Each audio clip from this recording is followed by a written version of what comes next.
दोस्तों, इस दुनिया की अगर सबसे बेहतरीन मूवी की हम एक लिस्ट बनाएं तो उस लिस्ट में एक नाम सबसे ऊपर की तरफ लिखा जाएगा और वो नाम होगा द शिंडलर लिस्ट। इस मूवी के सबसे बेहतरीन होने का आइडिया आप इस बात से भी लगा सकते हो कि इस मूवी को सर्वश्रेष्ठ फिल्म सहित 7 ऑस्कर अवार्ड्स भी मिल चुके हैं और इस मूवी को 1997 में 65 मिलियन लोगों ने देखा था। दोस्तों, ये मूवी ऑस्कर शिंडलर के जीवन की एक सच्ची कहानी है, जो कि हिटलर की नाजी पार्टी का एक बहुत ही अमीर और जाबाज बिजनेसमैन था, जिसने हिटलर के कत्लेआम के चल रहे उस दौर में 1200 यहूदियों की जान बचाई थी। तो ज्यादा देर ना करते हुए आइए शुरू करते हैं आज की हमारी इस वीडियो को।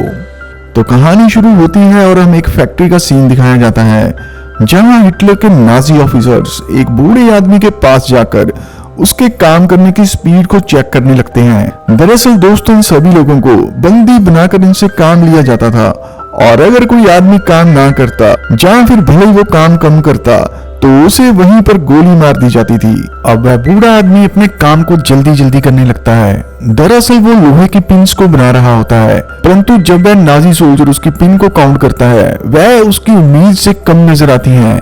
इसीलिए वह लोग उसे पकड़कर बाहर की तरफ लेकर चले जाते हैं और उस बूढ़े आदमी को अपनी बंदूक की गोली का निशाना बनाने लगते हैं। परंतु तभी उस नाजी सैनिक की गन वहां पर जाम हो जाती है और बूढ़ा आदमी भी भगवान को याद करने लगता है और अपने अंत की उड़ान करने लगता है और वो सैनिक एक बार फिर से अपनी गन को रीलोड करता है, परंतु इस बार भी गोली नहीं चलती और ये देखकर वहां पर खड़ा हुआ दूसरा सैनिक उसकी गन को अपने हाथ में ले लेता है और उस बूढ़े आदमी का निशाना लेता है। अब इसी के बाद वह बूढ़ा आदमी उन्हें बताने लगता है कि मैं काम करने के लिए कोयले की खान में चला गया था, जिसके चलते मैं अपने सुई बनाने वाले काम को पूरा नहीं कर पाया। ये सुनकर वह नाजी सैनिक अपनी गन के हैंडल को बूढ़े आदमी के सर पर जोर से मारता है और इसी के बाद वह बूढ़ा आदमी जख्मी होकर नीचे गिर जाता है और उसकी जान जाते जाते बचती है। और इसी के बाद हमें दिखाया जाता है कि सन 1939 में जर्मन ने पोलैंड पर हमला कर दिया था और पोलैंड को हराकर उस पर कब्जा कर लिया होता है। अब जितने भी ज्यूज लोग वहां पर रह रहे होते हैं उन्हें वहां से बाहर निकलने के ऑर्डर दे दिए जाते हैं।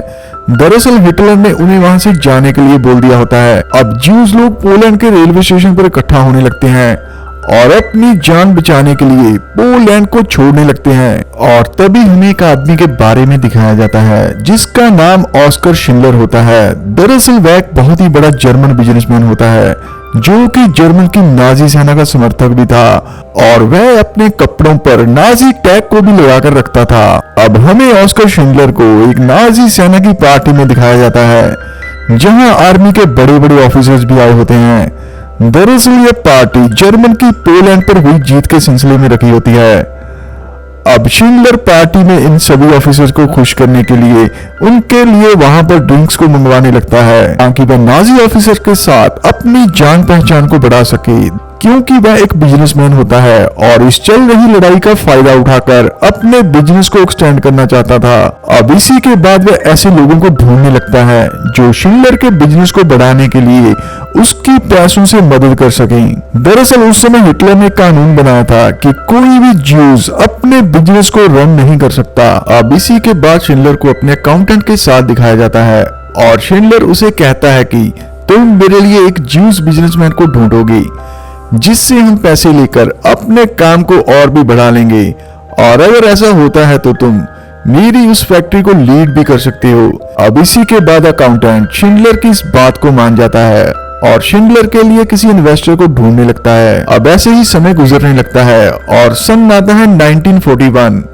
दरअसल इस समय लगभग सभी ज्यूज को पोलैंड से बाहर निकाल दिया होता है, मतलब कि ज्यूज लोग अब बेघर हो चुके होते हैं। अब इसी के बाद शिंडलर भी कुछ ऐसे ज्यूज लोगों तक पहुंचता है जो उसके बिजनेस में इन्वेस्ट करने के लिए मान जाते हैं और बदले में शिंडलर उन लोगों की सेफ्टी का वादा करता है। दरअसल वह उन ज्यूज लोगों को नाजी सेना से बचाकर रखने का वादा करता है।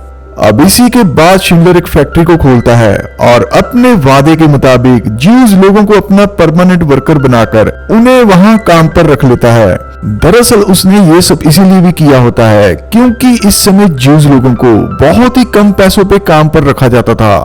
अब ऐसे ही समय निकलने लगता है और दूसरी तरफ शिंडलर भी अपने नाजी कॉन्टेक्ट से गवर्नमेंट के बड़े बड़े टेंडर्स को हासिल कर लेता है।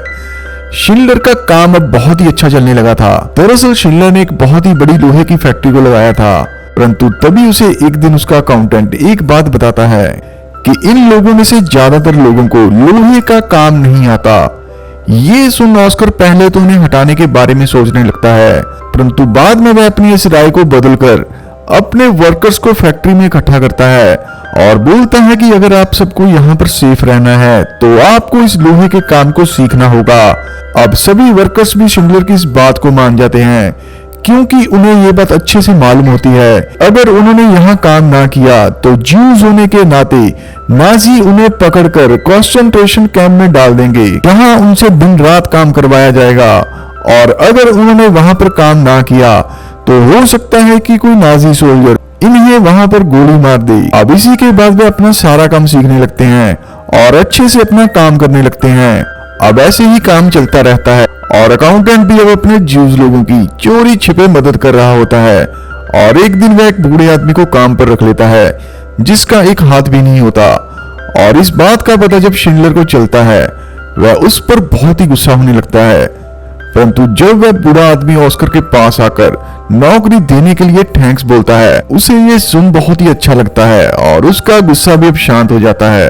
अब एक दिन शिंडलर के वर्कर्स सुबह सुबह काम पर जा रहे होते हैं और तभी उन्हें रास्ते में नाजी सेना की एक टुकड़ी मिलती है जो उन्हें वहां से बर्फ को हटाने के लिए बोलने लगती है। अब सभी वर्कर्स जल्दी जल्दी वहां से बर्फ हटाने लगते हैं।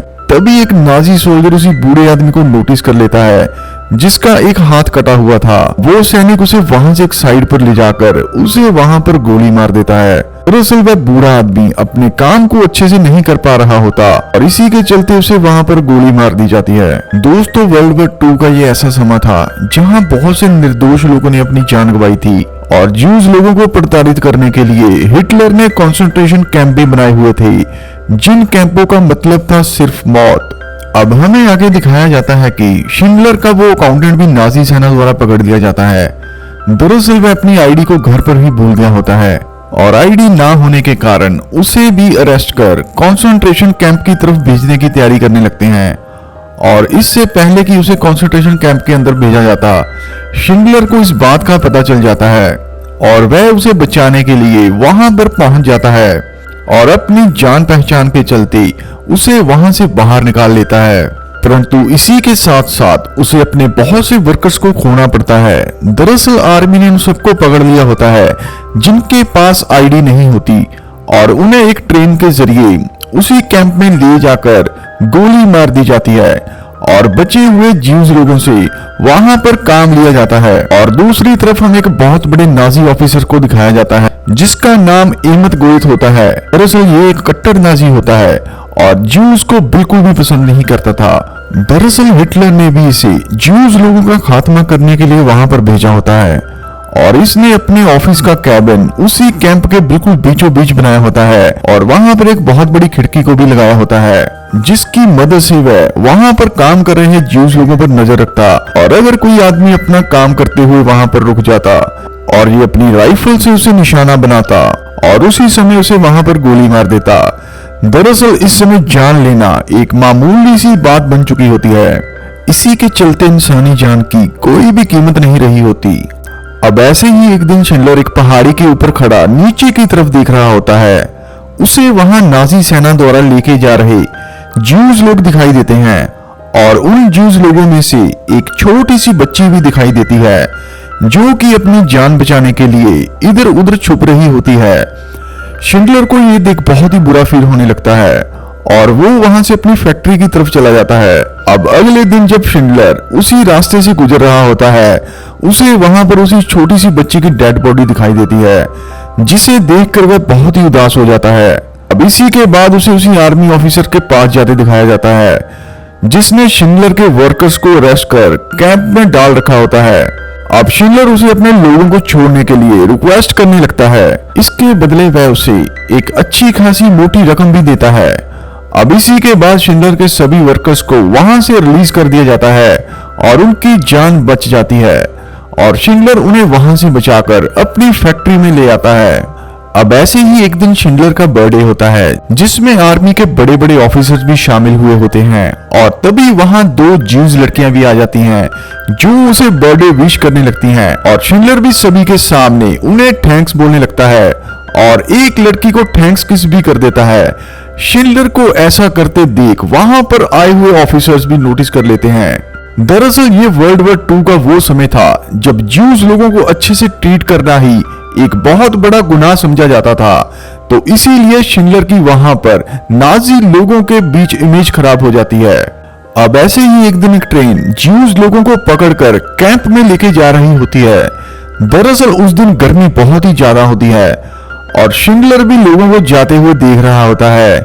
अब इसी के चलते शिंडलर ट्रेन पर पानी डालने लगता है और उसे ऐसा कर देख एक नाजी ऑफिसर को ये बिल्कुल भी अच्छा नहीं लगता और शिंडलर की इस हरकत के चलते उसे पकड़कर जेल में डाल दिया जाता है। परंतु शिंडलर भी एक बहुत बड़ा बिजनेसमैन होता है और उसकी पहुंच भी बहुत ऊपर तक होने के कारण जल्द ही उसे वहां से रिलीज कर दिया जाता है। दरअसल उसे सिर्फ वार्निंग देकर ही छोड़ दिया जाता है।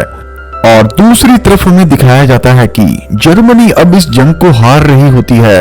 इसी के चलते एमद गोइद को ऊपर से ये ऑर्डर आता है कि आप जल्द से जल्द ज्यूज लोगों को किसी दूसरी जगह शिफ्ट कर दो और जिन ज्यूज को हमने मारा था उनकी लाशों को वहीं दफन कर दो, ताकि नाजीज द्वारा किए गए नरसंहार की खबर इस दुनिया तक ना पहुंच पाए। अब इस बात का पता जब शिंडलर को चलता है तो वह ज्यूज लोगों के लिए चिंतित होने लगता है। अब काफी देर सोचने के बाद वह ऐसा फैसला लेता है जिसने ऑस्कर शिंडलर का नाम इतिहास में हमेशा के लिए अमर कर दिया। ऑस्कर शिंडलर अपने बिजनेस के सभी पैसों के साथ साथ अपने जीवन भर की कमाई को इकट्ठा करता है और इन पैसों से ज्यूज लोगों की जान बचाने के लिए निकल जाता है। यहाँ तक कि उसके पास कुछ डायमंड्स भी होते हैं और वह उन डायमंड्स को नाजीज लोगों को रिश्वत के तौर पर दे देता है और वहां से 1100 ज्यूज को छुड़वाकर अपनी फैक्ट्री में ले आता है। अब फैक्ट्री पहुंचने के बाद वह उन लोगों को बताता है कि अब तुम लोग नाजीज की कैद से आजाद हो, तुम जहां जाना चाहो वहां पर जा सकते हो। दरअसल शिंडलर ये बात इसीलिए भी बोल रहा होता है क्योंकि उसके पास फैक्ट्री चलाने के लिए पैसे नहीं बचे थे और इसी के चलते शिंडलर को अपनी फैक्ट्री को भी बंद करना पड़ता है। और ये बोलकर वह खुद भी वहां से निकल जाता है क्योंकि ज्यूज लोगों की जान को बचाने के बाद वह खुद भी नाजीज का दुश्मन बन चुका होता है। दरअसल शिंडलर खुद तो एक जर्मन था और पहले वो नाजीज को सपोर्ट भी किया करता था, परंतु उसने इंसानियत को ऊपर रखते हुए 1100 ज्यूज की जान को बचाया होता है। अब इसी के बाद हमें दिखाया जाता है कि यूएसआर और सोवियत संघ द्वारा एमद गोइद को भी पकड़ लिया जाता है और उसे सबके सामने फांसी पर चढ़ा दिया जाता है। और कहानी के अंत में हमें दिखाया जाता है कि ऑस्कर शिंडलर की जहां पर कब्र होती है ज्यूज लोग आज भी वहां उन्हें रिस्पेक्ट देने के लिए जाते हैं। तो ये थी कहानी दोस्तों ऑस्कर शिंडलर की, और अगर आपको ये पसंद आई हो तो प्लीज इसे एक लाइक भी दे देना। तो मिलते हैं किसी और मूवी के बारे में बात करते हुए। Take care, bye bye.